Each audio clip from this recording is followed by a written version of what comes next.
லோகேஷ் கனகராஜ் டைரக்ஷனில் எல்சியூவில் வந்த டாப் 5 மூவியை தான் பார்க்க போகிறோம். நான் கலெக்ஷன் வைஸாக சொல்கிறேன். நீங்கள் எந்த மூவி பெஸ்ட்டாக இருந்துச்சுன்னு கமெண்ட் பண்ணுங்கள். 5th பிளேஸில் லோகேஷ் டைரக்ஷனில் வந்த மாநகர படம் தான் இருக்குது. கமர்ஷியல் சக்ஸஸோட 100 கோடி வசூல் பண்ணி 5th பிளேஸில் இருக்குது.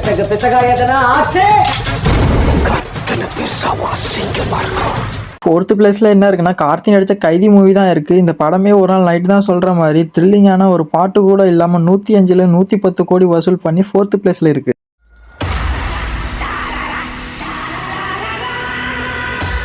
3rd பிளேஸில் தளபதி நடித்த மாஸ்டர் படம் தான் இருக்குது. விஜய் சேதுபதி சேர்ந்து நடித்து 250லேருந்து 300 கோடி வசூல் பண்ணி 3rd பிளேஸில் இருக்குது.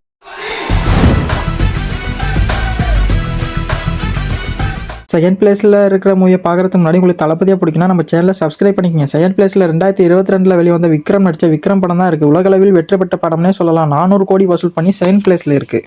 இந்த மாதிரி நேரத்தில் வீரங்கள்லாம் அடிக்கடி சொல்கிற வார்த்தை என்ன தெரியுமா?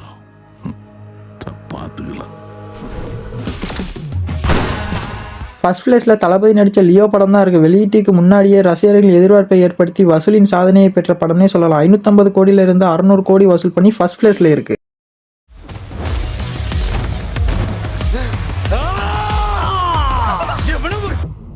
என்ன மாதிரி இருக்கான்ட்டு ஆளாளுக்கு என்ன போட்டு உயிரை நான் நடிப்பேன்.